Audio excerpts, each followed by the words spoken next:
Hey guys, MCU Collector here with another figure review. Next up is the Hasbro Marvel Legends series, the Spider-Man Across the Spider-Verse Wave 2 of Miles Morales Spider-Man that is inspired by the first movie, not the second, Into the Spider-Verse. So this is the first time we get Spider-Man in the spider suit. There was the Target exclusive. I will do a comparison with this figure and that one, but no, that one was extremely little effort and not good. The figure itself is not bad, but to represent Miles Morales from the movie, it was a terrible release. Luckily, Hasbro kind of redid things and gave us some Into the Spider-Verse figures. However, we did not get a full Spider-Man figure. As you can see here, we had him in the shorts and the jacket. So we got some spider legs there, and we got a spider torso there, but we never got the full Spider-Man suit. So now we do.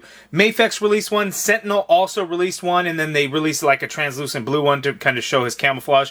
I don't have the Sentinel figure, so I can't do a comparison, but I will compare this one to the Mafex so we can see. And then obviously, of course, I will be comparing to, as I grab it off the table, the Across the Spider-Verse Spider-Man there. And it looks to be similar in size, but, you know, this guy is way smaller. So, anyway, let's go ahead and get into it. Across the Spider-Verse there. Looking at the back of the package, we got the cross-sell. Enough of that. Let's go ahead and get him out of the package. Hey guys, don't forget to hit that subscribe button now and help me reach my goal of 50,000 subscribers by the end of the year. We're a little bit more than 2,000 left to go, and we're making some great progress, so I appreciate everyone's help. But if you are a fan of the channel and a fan of my action figure reviews and haven't yet subscribed, make sure to hit that subscribe button now. Okay, let's get into the Spider-Man. I had it zoomed in, obviously, for the previous clip saying, "Hey, subscribe now." But it took me forever to get him balanced like that, and then I started to kind of move the stand a little bit to zoom out so we can really get into the review. And of course, I can't get it back into that position to where I had him perfectly balanced. The thing about this figure right off the bat, it's so unbelievably small and thin. It's crazy. Like, here is the Hasbro Pulse flight stand. And it's so small, like the clamp doesn't even, go around the, like it just falls there because it just can't really clamp in there because the figure is so small. So it's a little funny. So, yeah, there's the Miles Morales. A couple of things. I like some things about this, and I don't like some things about this. Here, bottom line is, I'm very happy that we have a full Spider-Man suit from Into the Spider-Verse. But with that being said, I think there was a few things that I would have liked them to have done differently for this figure to make it better than it is, if that makes sense. But I think people will still be really happy with this. First thing is butterfly joints on Spider-Man figures at this point should be a must. It should be a thing. Peter Parker didn't get them. Miles Morales here ain't going to get them. The thing about Miles is he's tiny. I don't know that they could do it. Mafex did, but that's a whole other level of action figure, right? But with the Hasbro one, maybe they couldn't do it.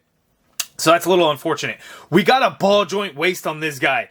Awesome. It doesn't move a whole lot, though. So that kind of sucks. So, with that being said, let's go ahead and get him off the stand. Let's take a closer look at the figure. Again, very happy with it, but the Miles Morales head, very not happy with that. Okay, let's go ahead and start with the bad. The bad is the Miles Morales unmasked head sculpt. It's just not really good. Looking at it, yeah, I just don't see the resemblance to Miles Morales in the movie. Now, if I turn it, I do see some, not all. I don't know if they just made his cheeks a little too chubby, gave him a very baby face. It's just something's off about it. It is the same one that we had previously gotten in the Into the Spider-Verse wave. So as you can see there, same exact head sculpt. We just get better paint apps, and the plastic is more of a flat color as opposed to a shiny plastic there. So that is the difference, but they are the same head sculpt. Now, the other bad, just to get them out of the way, the shoulders are large. And it's because the torso is just too small. The thing about the torso is they use the same exact torso that we had previously gotten here. And a couple of things with that I don't really like. If you look at the regular parts without the webbing, it's a pretty flat color. But like the legs, they did this texture pattern to the legs and to the inner arm for the suit. But the torso does not get that because they just reuse the torso. So that throws it off a little bit. And then reusing the torso is so small, the shoulders are quite large.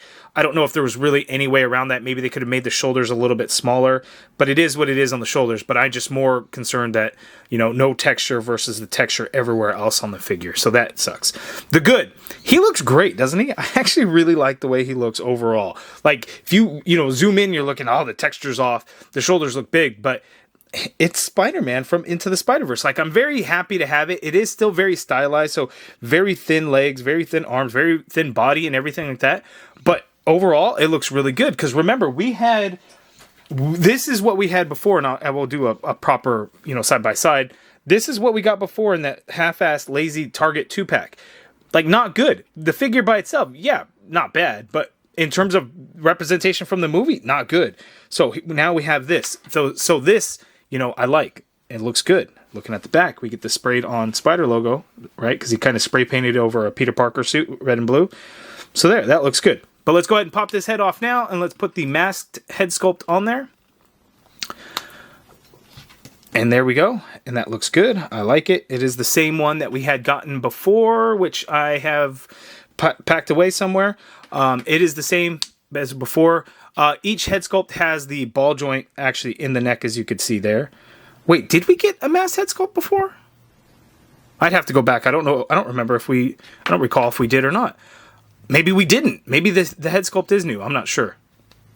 My memory is not serving me today, but there it is. That looks really good. So now let's go ahead and the other accessories. So he has two thwip hands and he's got two fists. So nice little gradient on the red to kind of show the spray paint look. So that is good. Now let's go ahead and check out his articulation. Okay, so Miles's articulation, his head, he can look all the way up. So here we have a ball joint at the neck and the head in which we can actually be able to get him to look up, which is great. He can look down as well, but there is some gap in the back, as you can see there when looking down. So that is a little unfortunate. You get the full rotation. You get some crazy pivot going on with that. There, the arm, the shoulder, you can go straight on out and upwards a little bit. Full rotation in that shoulder, upper bicep swivel. Double jointed pinless elbow gives you that much bend there at the elbow. Wrist swivel, and they do hinge. Standard horizontal hinge on the fists as well as the thwip hands. We get an ab crunch on here, so you can crunch forward that much there. It's a little ugly in the back, as you can see, but it's not terrible. You can crunch back that much there, which is good. Now, here's the thing. There is a ball joint at the waist, but again, I had mentioned it's not very effective, so it provides a little tiny bit of range. So if you can see there, that's tilting to the left. Very, very little. Tilting to the right, very, very little there as well. So it's not a huge amount. It doesn't really go back and it doesn't really come forward. So crunch forward is purely in the ab crunch, going that much there. You do get a rotation at that ball joint waist. So it's technically a ball joint, but not a whole lot. Legs go out that far apart, which is decent. He can kick forward that far, which is good. Leg goes back, doesn't really go back. You got an upper thigh cut in there. Double jointed pinless knee. There, that much bend there at the knee, so that is nice. No calf swivel or boot swivel of any kind. Foot hinges all the way down, hinge up, ankle pivot, peg holes at the bottom of the feet.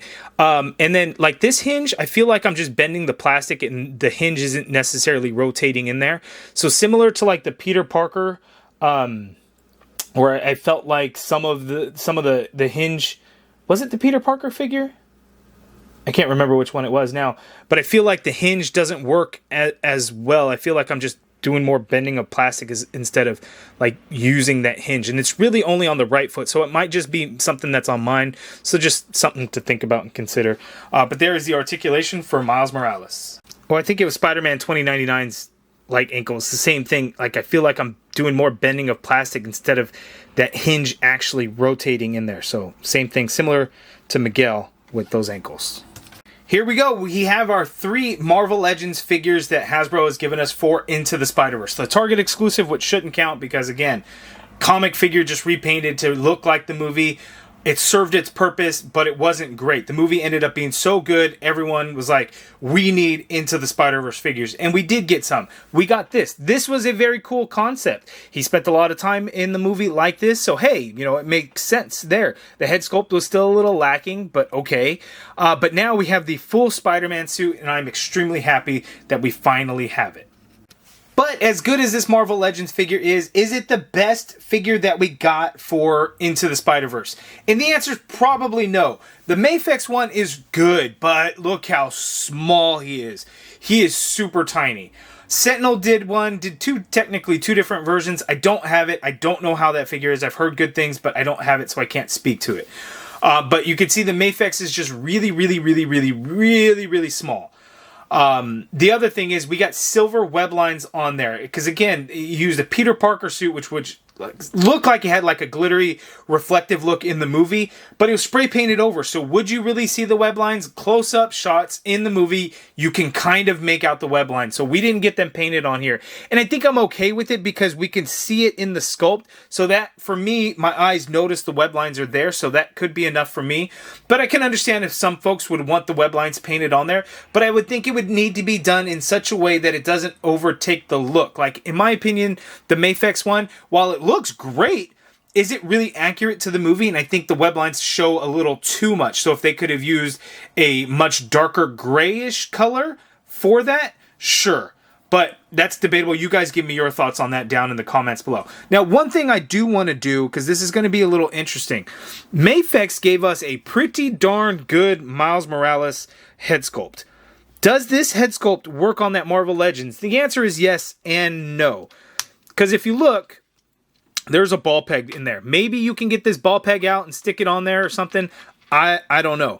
But this neck, if I pull that neck out, you can see it's just a, there's a peg in there. Or a peg hole in there. The peg hole is really small, so it never would have worked anyway. But check this out. Because I already did this off screen.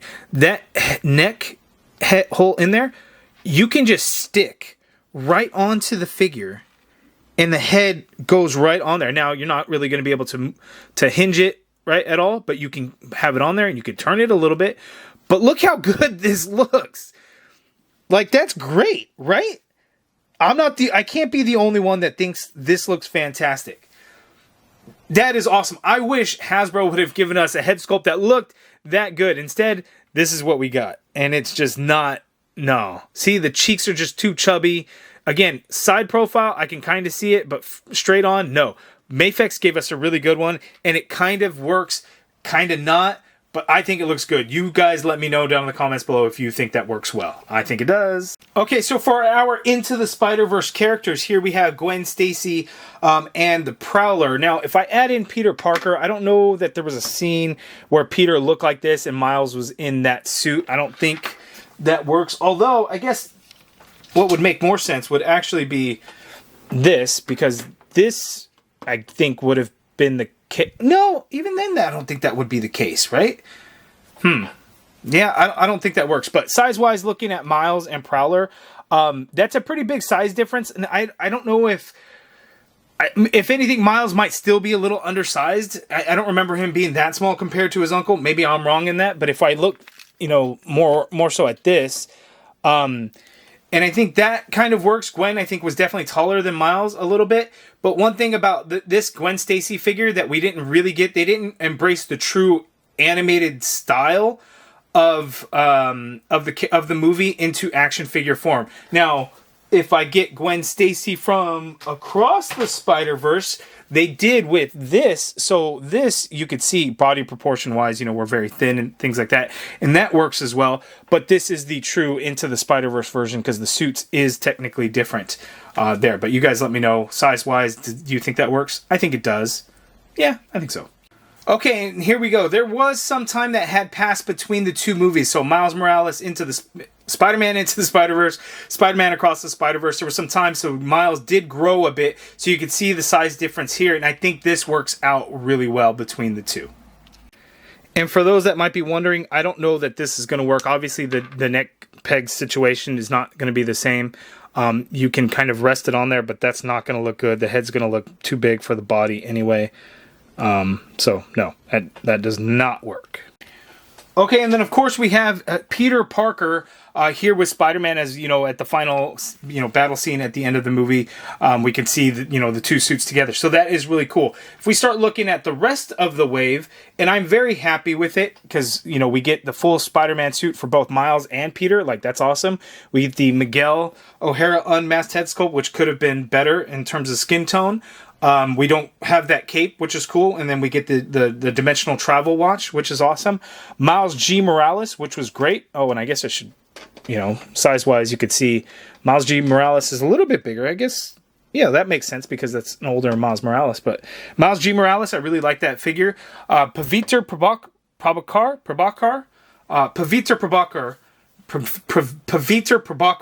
I know I'm terrible. I keep trying to messing it up.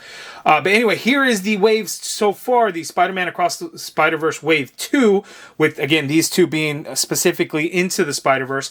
Very happy with the way the wave is coming out so far. Next up will be Spider-Punk, because we can see him in kind of a different style. When they're at Spider Society, he's kind of in that pinkish purple color the entire time, or most of the time. Plus we get the unmasked head sculpt for the Wave 1 version, so that is really cool. And then we will look at Gwen Stacy. I think Gwen Stacy is the least needed one of the wave, but we got it and we'll take a look. But you guys give me your thoughts down in the comments below on this wave so far, and specifically, what do you think of this Miles Morales Spider-Man figure? I'm happy with it. Yes, there are some flaws, but I am very happy to add it to my collection. Give me your thoughts in the comments below. If you guys like this video, please do me a favor, hit that thumbs up button, subscribe if you haven't already done so, and as always, thank you for watching.